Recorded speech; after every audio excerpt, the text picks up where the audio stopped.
Je voudrais commencer par dire que les témoignages sont, je sais bien, j'attendais, mais les témoignages sont très importants. Donc c'est vrai que c'est un équilibre qui est pas simple et c'est assez paradoxal de parler de relations interpersonnelles et votre témoignage est aussi important, peut-être plus d'ailleurs que mon propos. Je suis arrivé en début d'après-midi, j'ai écouté attentivement, j'ai appris des choses.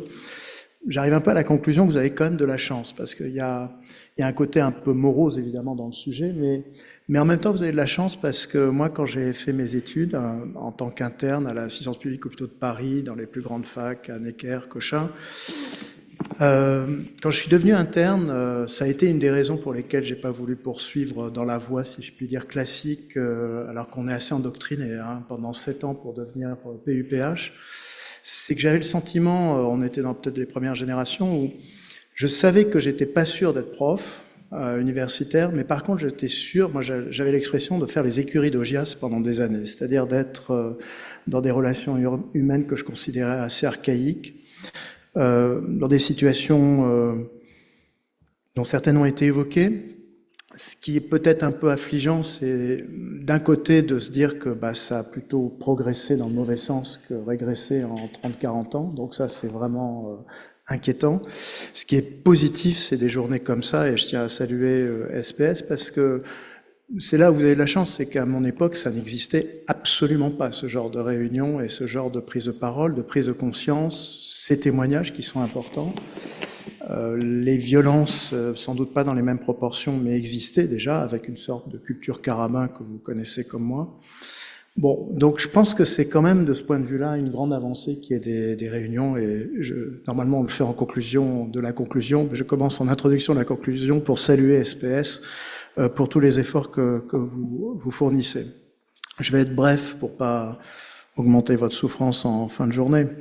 Moi, je pense qu'il y a deux niveaux dans ce que j'ai entendu. Il y a un niveau individuel où il y a énormément de dispositifs que j'ai entendus sur la souffrance mentale, sur la souffrance au travail, sur les propos de Madame Imbert, sur la relation interpersonnelle. Effectivement, avec une idée de la vulnérabilité qui est quand même très variable d'une personne à l'autre. Il y a aussi des gens qui sont d'une certaine façon plus armés que d'autres par rapport à ces choses-là. Ça pose aussi des questions justement d'une homogénéité de traitement ou d'une personnalisation des traitements par rapport à ça. Mais moi, ce qui me frappe le plus, c'est l'aspect organisationnel qui est venu quand même sur le terrain régulièrement cet après-midi et plus particulièrement dans cette dernière table ronde.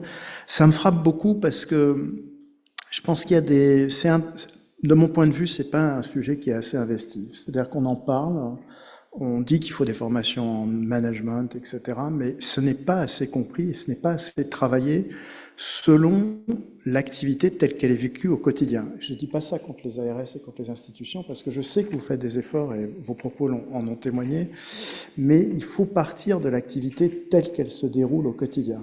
Je vais vous raconter une anecdote d'un directeur d'hôpital que j'aime beaucoup, qui est à la Paix de Paris, qui est très, à l'heure actuelle, comme beaucoup de ses collègues, soucieux de comprendre le travail au quotidien, et qui arrive dans les services et qui dit « mais comment je peux vous aider ?» presque. Enfin, il essaye de casser ces lignes hiérarchiques. Et généralement, il me racontait la réponse qu'il a, vous voyez ce volet, il est cassé, ça fait 6 mois qu'on a un ticket 3200 et qu'on attend toujours que le volet soit réparé. C'est pour situer le niveau des préoccupations. C'est-à-dire que quand vous êtes directeur d'hôpital, c'est peut-être pas ça que vous avez à l'esprit. Je ne dis pas que le travail d'un directeur d'hôpital doit être uniquement sur ces plans-là, mais il doit être de plus en plus dans cette direction. Alors, c'est un sujet qui, à mon avis, en plus, est complètement dans un angle mort, parce qu'on n'a pas perçu comment l'activité de la prise en charge, tout simplement, des patients a évolué en moins de 5-10 ans. C'est-à-dire qu'elle n'a rien à voir avec ce qu'elle était il y a même, je dirais, 5-6 ans. On est beaucoup plus maintenant dans le parcours, avec le domicile, avec l'ambulatoire, toutes les questions de coordination. On est avec donc des possibilités, des options thérapeutiques. Je travaille avec Gustave aussi, qui est un cas extrême, mais dans la prise en charge du cancer, dans un centre de référence comme ça va très très vite, mais avec des options thérapeutiques qui sont multiples. La rapidité aussi est devenue un élément clé. Bon, c'est pas étonnant dans ce cas-là que les questions d'organisation et de management de terrain reviennent en boomerang si on les traite pas. C'est-à-dire la question de la coordination, tout le monde en parle, on entend beaucoup de travail d'équipe, mais c'est pas quelque chose qui se fait spontanément. Je vais juste terminer par un point aussi sur la crise Covid. On a vu beaucoup de gens dire après la crise Covid, c'était formidable parce qu'on a travaillé en équipe, ce qui est assez vrai quand on était dans les hôpitaux, mais la croyance que ça allait se perdurer dans un régime qui redevient normal est un peu naïve, parce qu'en fait, c'est pas quelque chose qui se déclenche spontanément, ça se travaille. Alors, sur ce plan-là, moi je voudrais juste souligner sans doute que il y a 3 niveaux. Il y a le premier niveau qui est tout ce qui est l'intensification du travail. Alors je voudrais revenir un petit peu là-dessus parce que je pense que typiquement c'est un sujet qui est pas si clair. Parce que le discours habituel qu'on a entendu, c'est dire on travaille plus, on est pressurisé, la T2A notamment à l'hôpital, et donc on perd le sens des relations et du qualitatif de la relation. C'est plus ou moins vrai, parce qu'en fait, quand on fait des études, d'abord, ce qui est très frappant, c'est qu'il y a très peu d'études sur l'intensification. Parce que quand on dit intensification, il faut rapporter tout simplement un ratio d'effectifs à une quantité de travail. C'est pas que la quantité de travail, c'est aussi le ratio d'effectifs. On a fait une étude avec l'ex-président du syndicat des internes, Gaëtan Casanova, sur justement l'évolution du volume de travail des internes entre 2012 et 2024. Et en fait, un interne, en moyenne, je reste prudent, travaille moins en 2024 qu'en 2012. Et pour les médecins, quand vous regardez l'augmentation des effectifs comme les administratifs, c'est quelque part assez linéaire avec l'augmentation de l'activité. Donc il n'y a pas tant de pression. Là où par contre il y a une pression énorme, c'est sur les infirmières.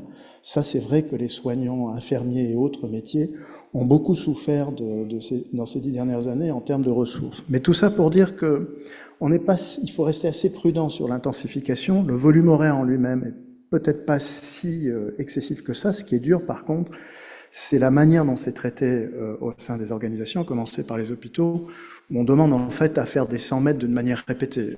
Et ça, c'est stupide d'un point de vue organisationnel. Demander, par exemple, quand vous avez un taux d'occupation du bloc opératoire de 90%, ce qui est déjà un pic en soi-même, d'augmenter à 94%, vous êtes sûr en fait que vous êtes contre-productif d'un point de vue organisationnel, parce que vous avez du gain sur la semaine suivante, mais après vous avez de l'absentéisme, vous risquez de faire des erreurs, vous lâchez une équipe quelque part qui s'épuise. Donc, et c'est très connu dans les méthodes de management, je ne vais pas développer trop sur les théories, mais c'est des choses qui sont connues et qui ne sont pas assez réfléchies sur les slacks organisationnels. Alors, l'intensification, autre aspect, l'impact de cette intensification chez les soignants, il y a un travail de référence, et un seul d'ailleurs à ma connaissance vraiment scientifique, excusez-moi d'insister là-dessus, c'est les travaux de Linda Aiken, qui est à Philadelphie, et qui a montré à 10 ans d'intervalle qu'effectivement, quand vous avez moins d'infirmières par rapport à l'activité de travail, vous avez un impact terrible en burn-out, en non-qualité, avec beaucoup plus d'erreurs, et même d'un point de vue économique.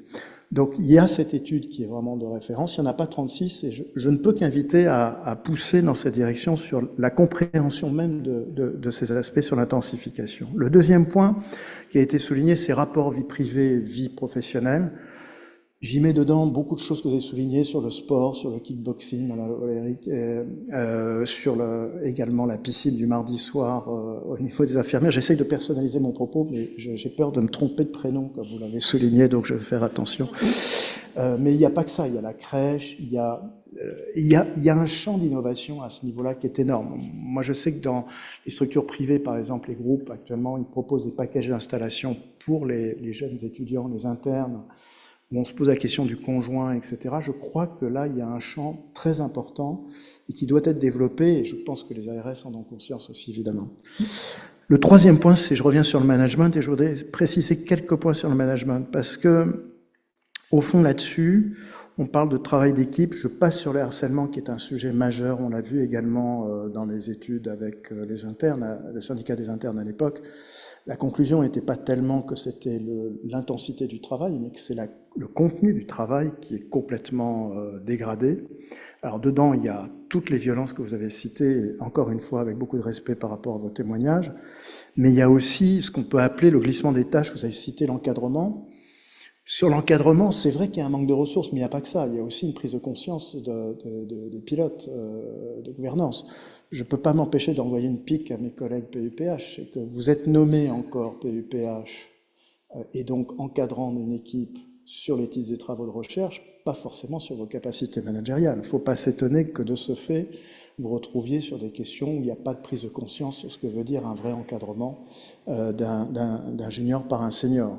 Il y a aussi ce phénomène du dirty work, c'est-à-dire que nous, ce qu'on avait vu, je ne sais pas si ça fait écho à vos expériences, c'est qu'en fait, l'interne, très souvent, il est en bout de chaîne et c'est lui qui fait le travail que personne ne veut faire. Alors, par exemple, il y avait le cas des problèmes d'interopérabilité dans les hôpitaux, qui est un classique, et donc vous ne pouvez pas transférer tous les dossiers, vous êtes obligé de recopier des données du PDF dans le dossier médical, et vous le faites à 8 heures du soir. Bon, c'est sûr que c'est une perception du métier qui n'est pas très fantastique, et que ça séduit pas énormément.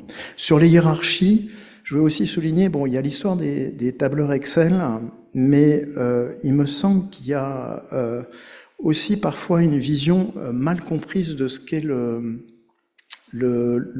travail réel. Je voudrais souligner notamment, par exemple, le fantasme de l'informatique et maintenant de l'intelligence artificielle ou du digital.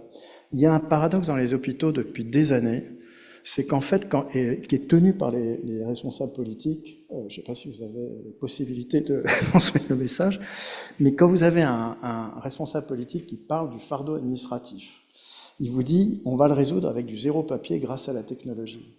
Et c'est un non-sens, parce qu'en fait, cette introduction du dossier électronique ou de l'informatique, en règle générale, ça crée des bugs. Et si vous n'avez pas un système très précis d'accompagnement des bugs, les gens ne vivent que les bugs. Moi, j'ai travaillé dans différents hôpitaux, j'ai passé mon temps à avoir des bugs informatiques, avec un discours très positif et progressiste qui est complètement paradoxal. Donc il y a vraiment là-dessus des sujets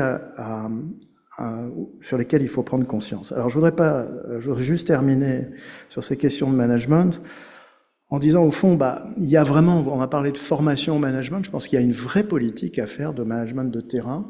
Je terminerai quand même sur ce propos de la notion même de management qui a été, alors peut-être plus à votre époque, j'en sais rien, mais pendant mes 20 dernières années, c'est un mot qui a été tabou, management. C'est-à-dire que c'est un mot qui a été très souvent employé pour dire la rentabilité de l'entreprise, le profit.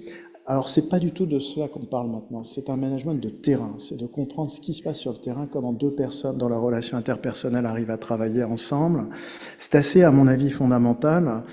Il est de bon ton de terminer en disant à 6h15 ou 6h10 qu'il faut trouver une phrase choc pour terminer. Je serais incapable de le faire, je m'en excuse d'avance, il n'y a pas de révolution. Mais je voudrais insister sur le fait que l'impact est énorme, parce que cette notion de souffrance au travail qui est évoquée, elle est quand même actuellement une grande raison de la perte d'attractivité des métiers. Et on est dans un cercle vicieux quelque part, puisqu'il y a de l'absentéisme. Et donc on se retrouve avec des lits fermés, vous l'avez évoqué tout à l'heure. Donc il faut sortir de cette spirale. C'est la non-qualité aussi, parce que ces personnes qui sont en souffrance, c'est pas aussi, même économiquement, comme je l'évoquais précédemment, c'est difficile. Et je terminerai aussi sur le fait qu'il y a un paradoxe, parce que quand vous avez tous les sondages à l'heure actuelle au niveau national sur les métiers de la santé, la reconnaissance de ces métiers est énorme et vient en tête de liste par rapport à d'autres métiers. Vous êtes à l'heure actuelle des métiers qui sont reconnus par la population. Et donc il y a un paradoxe de vous retrouver dans cette situation. Et donc j'espère que SPS résoudra peut-être pas tout le sujet, mais une partie. Je vous remercie.